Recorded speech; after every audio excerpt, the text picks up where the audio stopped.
Ellen, one country at a time, one sector at a time. This is good news, yes, but how long is it going to take to really hash out these kind of deals? It can take a very long time to get through the specifics.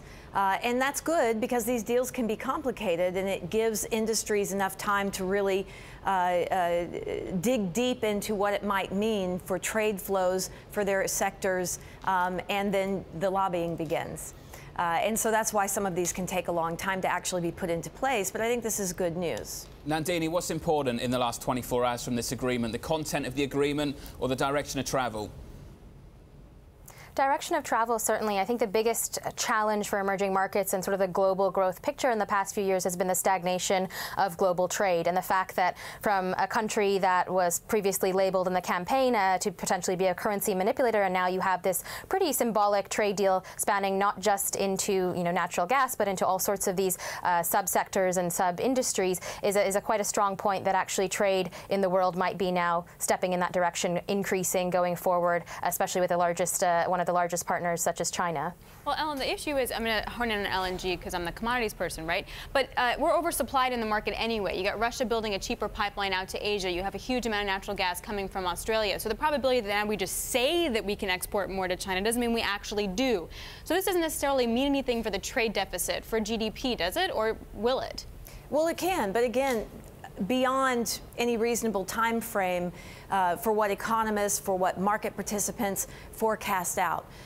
You'll get immediate reaction in futures around certain commodity prices and things like that, but where the actual trade deal comes to bear is so far out in the future, depending on how long it takes to put this into place and really affect flows, that short-term trading, it's just on the news. So, Nandini, do you wind up feeling that this is better for sentiment, but it's not like you're going to go buy a beef producer in the U.S., right? Yeah, I'd agree. I think what we're learning from so many of the political sides of markets is that it takes time for this to actually get its implications in the market. But I think the symbolism is more important here with the Trump administration, with global trade, with relationships with China. And again, that classic question of soft and hard, I think this is certainly in the soft data camp where you're seeing a positive reaction from analysts and market participants. But again, where does this play out into the specific earnings projections for specific companies? That remains to be seen. Ellen, we've talked about this on this program before, but what's the direction of travel here? What's the objective? The trade deficit? Why is there an objective to get that trade deficit to zero? Why does that make sense in terms of the world of economics? Make sense of that for me. Why is that an objective for the White House, and should it be? Well, it's always been a policy objective for administrations.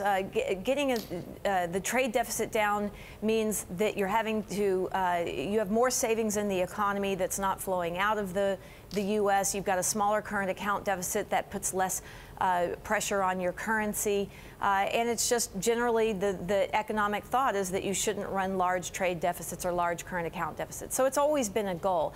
And to this administration, right, the trade deficit represents unfair practices.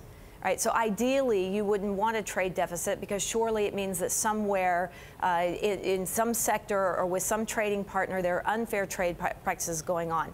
So some of it is symbolic that if you're always striving toward getting rid of a trade deficit with another country, then you must be striving toward more fair trade practices. Or there's some kind of comparative advantage, right?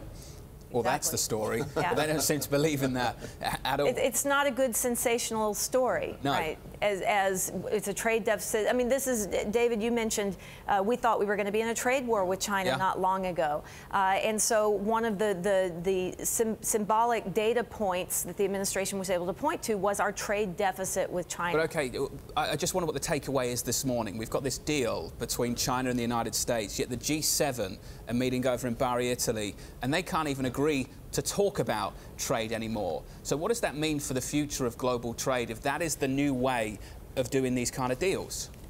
I don't see that and become worried that we're just not going to get trade deals at all. I mean, we knew coming into this election cycle that whether it was a Hillary president or whether it was a Trump president, that we were probably going to step back from globalization for a time.